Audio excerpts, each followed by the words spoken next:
कि उस समय ना आरपीआई का एक बहुत बड़ा माहौल था। तो अब हम लोग बीएसपी को ज्यादा फोकस करते थे, तो आरपीआई वाले में ट्रोल करते थे। अच्छा, आपके साथ भी होता था? हमारे जितने बहुजन लीडर्स हैं उनका मजाक उड़ाया जाता है। और जैसे लालू यादव हो गए, अट्ठावले साहब हो गए, गांधी का नाम आता है तो वहाँ एक पर्टिकुलर शब्द इस्तेमाल किया जाता है, गांधी। मतलब एक कठिन सवाल इसलिए क्योंकि बहुत सारे लोग अभी हमें कमेंट में ट्रोल करने वाले हैं। जो डेमोक्रेटिक कल्चर है इंडिया में, it is in an advanced stage of decay. और मजलूमों पर जुल्म जात दिख रही है, इसे हम बर्दाश्त नहीं करेंगे। हमारे पार्टी इसको बर्दाश्त नहीं करेगी। हमारी ने दोनों पार्टी एक नागनाथ है तो इधर सात नाथ बैठे।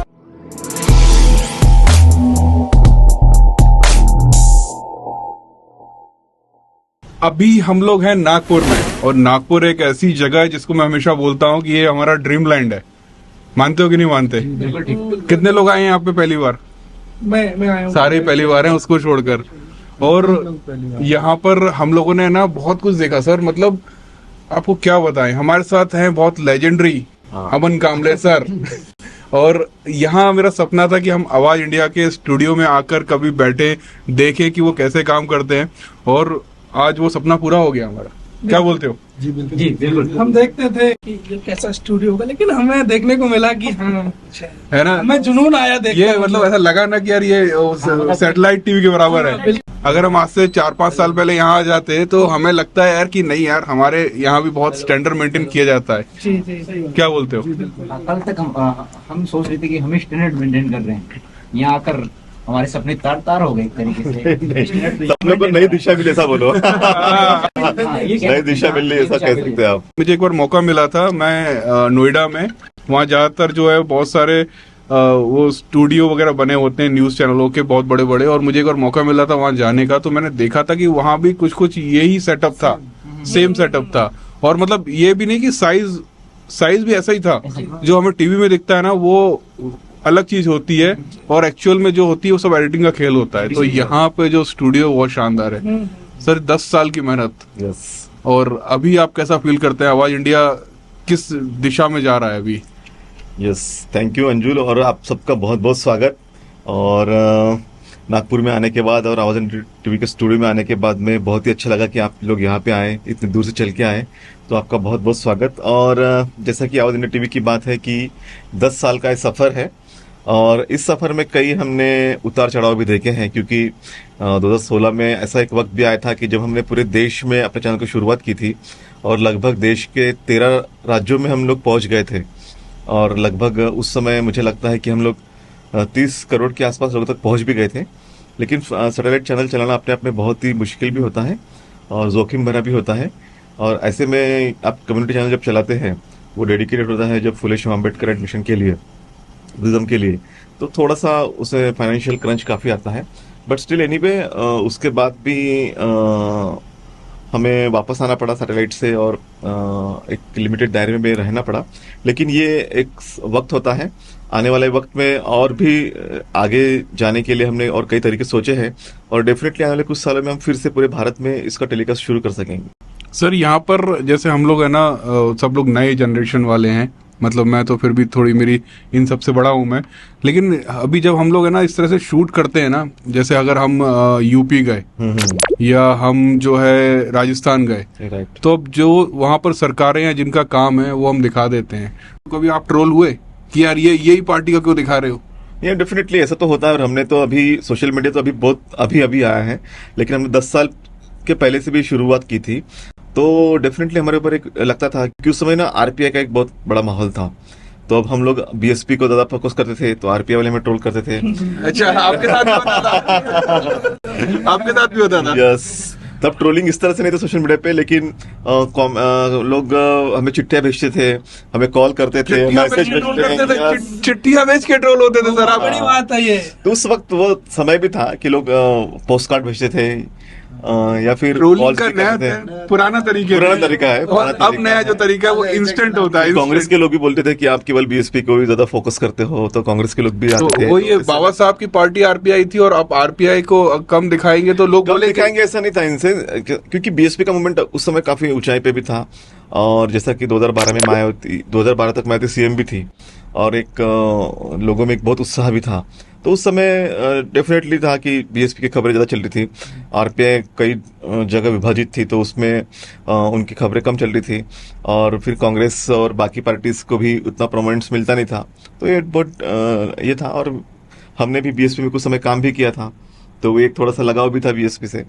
उस समय बाबा साहब ने पार्टी बनाई, पार्टी बाबा साहब ने नहीं बनाई थी, बाबा साहब के जाने के बाद आरपीआई कॉन्सेप्ट उन्हीं का था, उनकी लेबर पार्टी थी, और उसके बाद जब वो आरपीआई बनी, और उस समय काशीराम जी भी ट्रोल होते होंगे ऐसे तो कि आपने आरपीआई छोड़ दी, आप तो महाराष्ट्र के। नहीं, कांशीराम जी का कैसा था, कांशीराम जी ने स्वयं कहा है कई इंटरव्यूज में, कई सभाओं में, कि वो उन्होंने बीएसपी के लिए जब बीएसपी बनने की थी, बामसेफ भी बनने का था, तब कुछ समय तक लगभग 4-5 साल तक आरपीआई के लिए भी काम किया था, उनके साथ मिलकर काम किया था। उसके बाद जब उन्होंने देखा कि आरपीआई में बहुत ज़्यादा डिवीजन है, लोग हमेशा टूट के बिखर जाते हैं, तब उनको फिर बामसेफ DS4 बनाने के बाद जब बीएसपी उन्होंने बनाई, तब उन्होंने ये सोचा कि अब हमारी अपनी पार्टी होनी चाहिए, तब उन्होंने बीएसपी बनाई। तब शुरुआत का दौर ऐसा था कि महाराष्ट्र में तो उसको रिस्पांस बिल्कुल मिलता नहीं था, तो महाराष्ट्र से बाहर जाके जब वो यूपी में, बिहार में, एमपी में, मध्य प्रदेश, छत्तीसगढ़ में वगैरह गए, बाकी स्टेट्स में, तो वहाँ उन्हें ज़्यादा रिस्पांस मिला। तो वो नेचुरल था कि आरपीआई के लोग थोड़ा सा उनसे खफा भी थे, लेकिन कई ऐसे मौके भी आए, कुछ इलेक्शन ऐसे है कि आरपीआई के कैंडिडेट्स के लिए बीच में अपने कैंडिडेट्स नहीं दिए महाराष्ट्र में, कई बार ऐसे भी हुआ। लेकिन जिस तरह से डिवीजन काफी हुआ, कई शक्लें हुई, कई पार्टियां, कई गुटों में विभाजित हुई, तो उसके बाद तो बीएसपी ही एक में पर्याय रही महाराष्ट्र में भी और बाकी जगह में भी। तो उस समय भी जो है महाराष्ट्र में धीरे धीरे बीएसपी की ग्रोथ हो रही थी, और आरपीआई का जो है वो सूरज डूब रहा था से बोल सकते हैं। सूरज डूब रहा से हम नहीं कह सकते, क्योंकि अभी भी अलग अलग गुटों में पार्टी विभाजित है, लेकिन उसका प्रेजेंस है, लेकिन उसका पॉलिटिकल प्रेजेंस कहीं नहीं है। सिर्फ अभी वंचित बहुजन आघाड़ी एक थोड़ा सा प्रेजेंस काम सामने आ रही है, प्रकाश अम्बेडकर जी की जो पार्टी है, या फिर आठवले की पार्टी थोड़ा बहुत ये करती है। अदरवाइज बाकी पार्टीज केवल नाम के लिए है, बाकी उनका ना कोई पंचायत समिति सदस्य है, ना जेडीपी मेंबर है, ना कोई कारपोरेटर है। तो यहाँ पर जो है मैंने एक चीज और नोटिस की, हमारे जितने बहुजन लीडर्स हैं उनका मजाक उड़ाया जाता है, और जैसे लालू यादव हो गए, अट्ठावले साहब हो गए, और तो ये यहाँ पर क्या सच में उनकी इमेज ऐसी है या फिर दूसरी अपोजिट पार्टी उनकी ऐसी इमेज बना दी है उन्होंने? नहीं, जैसा आपने देखा है, मैंने हमेशा मैं कहता था पहले कि नितिन गडकरी जो है उनको ब्राह्मणों का नेता क्यों नहीं कहते, देवेंद्र फडणवीस जो है उनको ब्राह्मणों का नेता क्यों नहीं कहते, हमारे ही जो नेता है शरद पवार इतने बड़े नेता है महाराष्ट्र के, तो उन्हें मराठा क्षत्रप लीडर करके कहा जाता है। टाइम्स ऑफ इंडिया में भी न्यूज आती है इस तरह की। लालू यादव को यादवों का नेता कहा जाता है, या कांशीराम जी को दलितों का नेता कहा गया, या जो भी हमारे नेतागण अलग अलग जगह है, तो उनके कास्ट से आइडेंटिफाई किया गया। लेकिन जब अटल बिहारी वाजपेयी की बात आई तो राष्ट्र नेता करे तो ये भी एक जातिवाद है, ये सबसे बड़ा जातिवाद जो मीडिया ने इसको ज्यादा हाईलाइट किया है। लेकिन हम तो बाबा साहब को भी जब हम लोग कहना पड़ता है तब उनको राष्ट्रीय निर्माता डॉक्टर अम्बेडकर कहते हैं, क्योंकि इज नेशन बिल्डर। तो जो भी हमारे नेता है उनका काम केवल हमारे लोगों के लिए नहीं है, सीमित नहीं है, वो पूरे भारत के लिए सोचते हैं, पूरे देश के लिए सोचते हैं, सारी कम्युनिटीज के लिए सोचते हैं। तो इन्हें ये कहना गलत है कि यादवों के नेता है, ये मराठाओं के नेता है, ये दलितों के नेता है, या अन्य कोई जाति के नेता है, ये कहना ये उनका नैरेटिव है, ये हमारा नैरेटिव नहीं है। और एक चीज और, एक कठिन सवाल है, मतलब यहाँ पर आकर हम सबने उस चीज को देखा, तुमने भी देखा होगा कि हमने देखा है कि जब गांधी का नाम आता है तो वहाँ एक पर्टिकुलर शब्द इस्तेमाल किया जाता है, गांधी। मतलब एक कठिन सवाल इसलिए क्योंकि बहुत सारे लोग अभी हमें कमेंट में ट्रोल करने वाले हैं। वहाँ गांधी लिखा होता है, मोदी का नाम लिखा होता है तो मोदी, लेकिन जब बाबा साहब का नाम लेते हैं हमें मालूम है वो हमारे पिता हैं, पिता के भी पिता हैं वो, और हम उनका उतना रिस्पेक्ट करते हैं। हमें नहीं लगता कि अम्बेडकर वर्ड को एक ब्रांड बनाना चाहिए ताकि लोगों के दिमाग में छप जाए वो। लेकिन यहाँ पर मैंने देखा कि हमें कुछ लोगों ने टोका कि महामानव बोधिसत्वा विश्व रत्न बाबा साहेब अम्बेडकर करके बोले ताकि हम उनको इज्जत दें। लेकिन हमें लगता है जो यूथ है या जो एल्गोरिथम चलता है हमारा इंटरनेट पे, सोशल मीडिया पे, वहां अगर हम अम्बेडकर एक शब्द इस्तेमाल करेंगे तो वो वहां पर बहुत अच्छे से इफेक्ट करता है। अगर आप ध्रुव राठी का शब्द देखेंगे तो वो भी अम्बेडकर से गांधी जितने भी बड़े लोग हैं वो ऐसे ही इस्तेमाल करते हैं, गांधी वर्सेस अम्बेडकर, मोदी वर्सेस राहुल। लेकिन हम अगर इतना बड़ा नाम लिखते हैं उससे क्या होता है कि वो एल्गोरिदम में बहुत फर्क पड़ जाता है। Obviously। नहीं, ये तो सोशल मीडिया के लिए है, आपने जो बात कही। इन जनरल जब आप पब्लिक में जाते हैं, अभी जैसा अभी हमारे यहाँ पे 14 अप्रैल का आप देखेंगे तो कई जगह आपको सभाएं मिलेंगी, रैलीज मिलेंगी, जयंती का बड़ा आयोजन होता है पूरे महाराष्ट्र में या पूरे देश में, विदेश में भी होता है। तो एट दैट टाइम जब लोग कोई पॉम्पलेट्स प्रिंट करते हैं, कोई सोशल मीडिया के लिए कोई ये आता है, तब उसमें एक आदर के तौर पे लिखते हैं लोग। कोई विषय लिखता है, कोई महामानव लिखता है, कोई बोधिसत्व लिखता है। वो है डेफिनेटली वो है राष्ट्र निर्माता, जैसे हम राष्ट्र निर्माता लिखते हैं, तो हमारा एक राष्ट्र निर्माता डॉक्टर अम्बेडकर विचार महोत्सव समिति है। तो सोशल मीडिया पे डेफिनेटली इस एल्गोरिथम को यूज करने में कोई दिक्कत नहीं है, हमने उसको यूज करना चाहिए। लेकिन इन जनरल जब पब्लिक के पास जाते हैं तो वो डिफरेंट, इन जनरल तो हम लोग वैसे ही इस्तेमाल करते हैं, लेकिन जब हमें अगर कोई हेडलाइन बनानी है, हेडलाइन बनाने के लिए तो हमारे पास जय भीम है, अम्बेडकर है, बाबा साहब है, इस तरह के हमारे पास एल्गोरिथम है, हम इस्तेमाल कर सकते हैं। तो हम जैसे जो इन्फ्लुएंसर्स हैं वो डिसाइड कर सकते हैं उस बारे में कि बाकी कॉमन पीपल को आप उसको ये नहीं कर सकते कि इस तरह से आप ये करो, क्योंकि वो डिफरेंट पार्ट है, दिस इज डिफरेंट पार्ट। ये एल्गोरिथम हम जानते हैं कि क्या होता है। ऑनलाइन भी फेस करने को मिल रहा था, और कल हमें जब हम ऑफलाइन फेस करने को भी मिला था। तो ये वाला सवाल हमारे लिए थोड़ा इम्पोर्टेंट हो गया। हो सकता कि क्योंकि हम नए लोग हैं और ज्यादा हमें जानकारी नहीं हो कि हम कोई ग्रेव मिस्टेक कर रहे हो, ऐसा हमें फील हुआ। इन जनरल क्या है कि बाकी लोगों को ही पता नहीं है, कॉमन पब्लिक को नहीं पता कि एल्गोरिथम क्या होता है, दैट्स व्हाई दे कंफ्यूज। तो बहुत खास और इम्पोर्टेंट चीज मैं आपसे भी पूछना चाहता हूँ, मुझे लगता है आप अच्छे से हमें बता पाएंगे कि जैसे हम लोग ये सब काम कर रहे हैं और जैसे ही बाबा साहब का नाम लेते हैं, हम रात को भी ये डिस्कस किए थे कई घंटे कि जो है ये करने के बाद जो है ना, हमें स्पॉन्सरशिप नहीं मिलता। कोई बड़ी कंपनी कोका कोला या पेप्सी या फिर कोई ऐसा क्या कार होंडा, ये लोग स्पॉन्सरशिप नहीं देते हैं। हमारा वीडियो देखते ही हमारे पास व्यू है, लेकिन उसके बाद भी स्पॉन्सरशिप नहीं देते हैं और फिर वो क्या बोलते हैं, निगलेक्ट कर देते हैं पूरी तरह से। तो इसमें आप कैसे? नहीं, ये बात बिल्कुल सही है, क्योंकि ये अनुभव आपका अभी है, मेरे 10 साल पहले का अनुभव ही है। क्योंकि सेम है, मतलब हमने जब 1999 में क्रांति नाम का पेपर भी शुरुआत की थी, यानी वो पहले तो मंथली आता था, फिर उसको हमने वीकली किया, 2006 तक हमने उसको चलाए। उसके बाद फिर हमने जब 2000 कुछ समय बाकी चैनल्स में काम करके 2011 में अपना चैनल शुरुआत किया, बुद्धा टीवी, देन आवाज इंडिया टीवी शुरुआत की। तो ये अनुभव पहले से रहा है कि जो मेन स्ट्रीम मीडिया के लिए जो विज्ञापन आते हैं वो हमारे पास में नहीं आते। एक तो क्या होता है, लिमिटेशन ये होता है कि हम कम्युनिटी मीडिया है, ये एक उस पर आता है। देन हम जो थॉट्स की बात करते हैं, फुले शाह अम्बेडकर, भगवान बुद्ध के थॉट्स की बात करते हैं, तो ये बाकी लोग उसको इतना ज़्यादा एक्सेप्ट नहीं कर पाते। अनदर थिंग जो मैंने अनुभव किया है, महसूस किया है कि जो रिलीजियस पैटर्न के होता है उसको भी थोड़ा सा ये कम मिलता है, विज्ञापन कम मिलता है। मतलब जो और भी रिलीजियस उनको उनको भी इस तरह का विज्ञापन नहीं आता है। यानी अगर आप बाकी आस्था संस्कार जैसे चैनल देखें या बाकी देखते, उनको भी इस तरह का विज्ञापन नहीं आता है। लेकिन ये अभी वक्त बदला है, जैसा कि डिजिटल मीडिया पे सबसे अधिक विज्ञापन अभी शुरुआत हुए हैं। यानी इलेक्ट्रॉनिक मीडिया से एक कदम आगे डिजिटल मीडिया है। तो आप अगर देखते हैं कि यूट्यूब पे या फेसबुक पे या फिर इंस्टा पे जो भी विज्ञापन ज्यादा मिलते हैं आपको, और उसके लिए एक अच्छी बात है कि उसमें कोई बैरियर्स नहीं है, कोई बाइफर्केशन नहीं है कि आपका चैनल रिलीजियस है या म्यूजिकल है या न्यूज है या ऐसा कुछ, ये नहीं है। जितने अच्छे व्यूज है उतने अच्छा आपको ये मिलेगा। तो ये एक एल्गोरिथम यूट्यूब ने जो बनाया है, गूगल ने जो बनाया है, मुझे लगता है कि सबसे बेस्ट है। उसमें कोई किसी तरह का कॉन्स्पिरेसी नहीं है, किसी तरह का कोई कंट्रोवर्सी भी नहीं है, किसी तरह का जो भेदभाव जो कहते हैं वो भी नहीं है। तो ये हमारे लिए ज्यादा अच्छा प्लेटफॉर्म है। मुझे लगता है कि इस पर हमें ज्यादा फोकस करना चाहिए और अप्रोचेस होने चाहिए, क्योंकि हमने भी इससे पहले अप्रोचेस किए हैं, कई बड़े बड़े संस्थानों के अप्रोचेस किए, तो कुछ कुछ जगह पे हमारे अप्रोचेस फेल भी हुए हैं। लेकिन कुछ कुछ अच्छे ब्रांड भी हमें मिले हैं। हमें ओएनजीसी जैसा ब्रांड मिला है, सेंट्रल बैंक ऑफ इंडिया जैसा ब्रांड मिला है, हल्दीराम जैसा ब्रांड मिला है। तो काफी अच्छे ब्रांड्स हमने गुजरात टूरिज्म के साथ में काम किया है, यूपी टूरिज्म के साथ में हमने काम किया है, एमपी टूरिज्म के साथ में हमने काम किया है, महाराष्ट्र टूरिज्म के साथ में हमने काम किया है। तो हमें अप्रोचेस करना जरूरी है, क्योंकि हमें अब जब हम लोग, हमारे पास में मीडिया है, हम इन्फ्लुएंसर है, हमारे व्यूज लाखों में हैं, तो ऐसे समय में हमें अपना प्रेजेंटेशन देते आना चाहिए, अपनी मार्केटिंग स्किल और मार्केटिंग स्ट्रेटेजी भी हमें डेवलप करनी चाहिए। तो ये हमें करते रहना पड़ेगा, क्योंकि कोई अपने आप से आके आपको नहीं देगा, आपको उन्हें अप्रोच करना होगा और उनको कन्विंस करना पड़ेगा कि हम ये कर सकते हैं। मतलब आपने ये बात बताई हमको, हमें पता नहीं था कि हल्दीराम भी ऐड देता है। हमारे ऐड कंटिन्यू है, मतलब ये लगभग 6 सालों से है। अच्छा, मतलब ये है कि हम अगर कोशिश करें तो मिल सकता है। अभी तो हम लोग यही सोचते आ रहे थे कि नहीं मिलेगा। एक मेरा सवाल है सर आपसे, मतलब मेरा क्या है, हम सब लोगों का है। मतलब जैसे मैं काम कर रहा हूँ, मुकेश भाई, विशाल भाई है, तो मतलब इस क्षेत्र में हम काम कर रहे हैं, बड़ी मजबूती से कर रहे हैं, हमारा सही सब कुछ अच्छा चल रहा है। लेकिन जो हमारा भविष्य है, हमारे घर वाले भी सोचते हैं कि तुम्हारा इसमें क्या भविष्य है, और हमको भी मतलब यहाँ हमें पैसा मिलता है तो खूब अच्छा लगता है, लेकिन जब हम एकांत में होते हैं सोचते हैं यार आज मिल रहा है और कल नहीं मिला तो हम नौकरी लग नहीं पाए तो हमारा भविष्य क्या होगा इसमें, मतलब हम आगे जाएंगे या पीछे जाएंगे। मतलब आपसे मैं कुछ सीखना चाहता हूँ कि हमारा भविष्य क्या होने वाला है, आगे क्या होने वाला है तुम्हारा। नहीं, लाइफ में तो रिस्क लेनी पड़ती है और जो रिस्क लेता है वही आगे जाता है।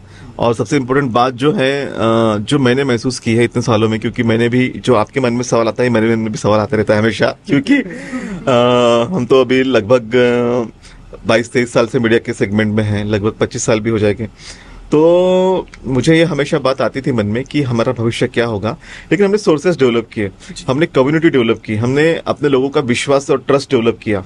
तो ऐसा कोई वक्त नहीं आएगा कि हमें अगर कहीं हम लोग बैक आए तो हमें कोई सपोर्ट नहीं करेगा। बिल्कुल सपोर्ट आपके साथ हमारा भी है और कम्युनिटी का सपोर्ट रहेगा, तो हमें सपोर्ट के साथ आगे जाना चाहिए, हमारे सपोर्ट सिस्टम हमें डेवलप करनी चाहिए। साथ ही साथ दूसरा एक मेरा बहुत सजेशन स्ट्रांग ये है कि हमने ऑल्टरनेटिव सोर्सेज भी डेवलप करने चाहिए।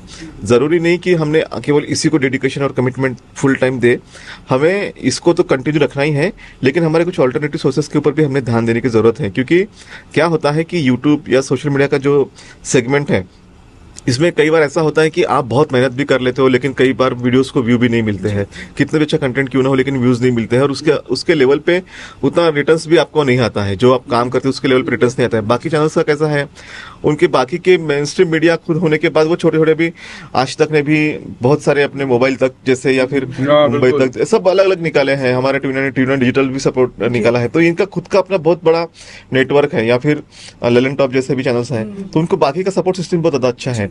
तो हमें अपना सपोर्ट सिस्टम डेवलप करने की जरूरत है और अपना ऑल्टरनेटिव सोर्सेज भी डेवलप करने की जरूरत है, उसके ऊपर हमने फोकस करना चाहिए। कि और जब हम उसके ऊपर फोकस करेंगे तो क्या होता है, जनरली क्या होता है कि बाकी के जो रिलीजियस चैनल होते हैं इनके पास में ये कोई प्रॉफिटेबल नहीं होता है, ये तो लॉस में ही चलता है, लेकिन बाकी का जो सोर्स होता है उससे यहाँ पे फिर वो इन्वेस्ट करते हैं पैसा।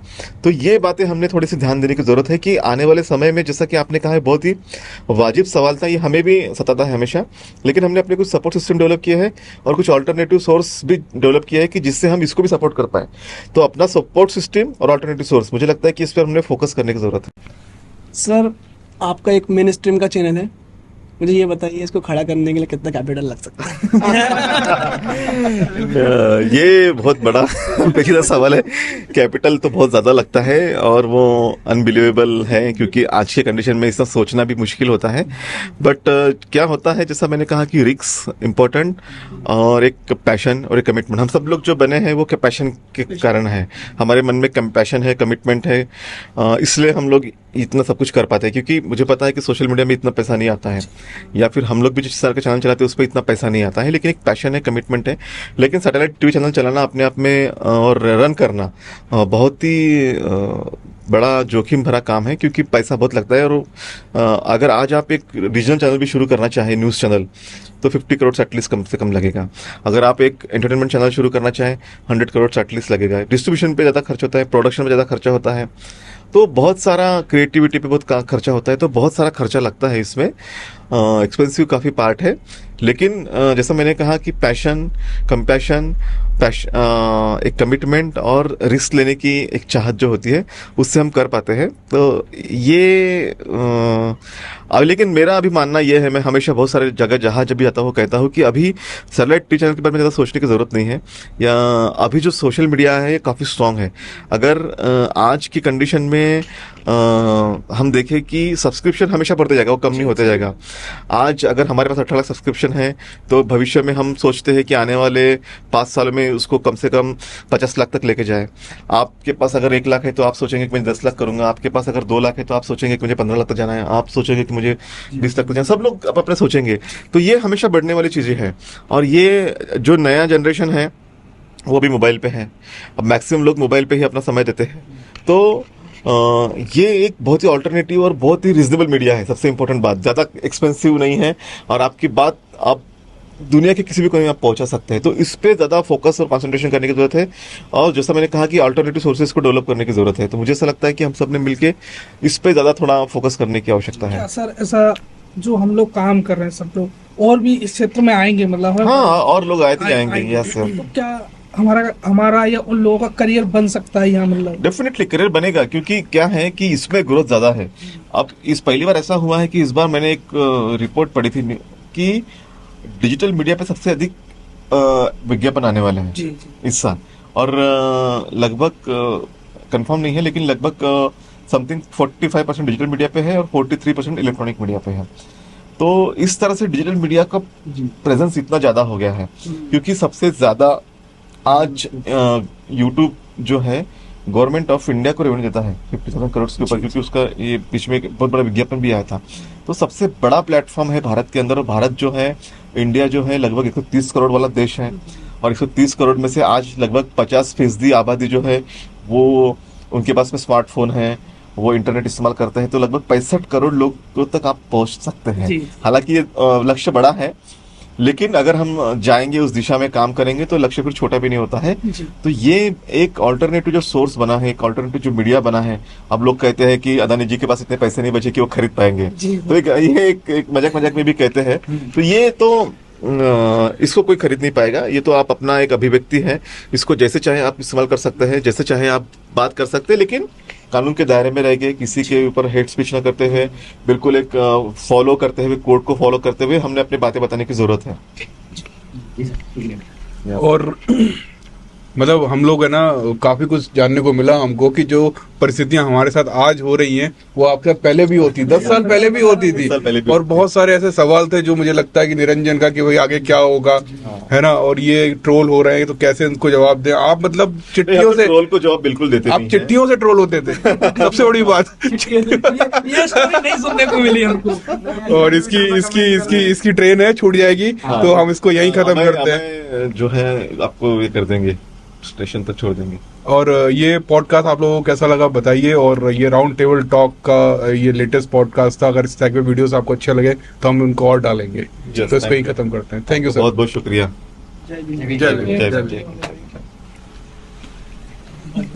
मजा आया।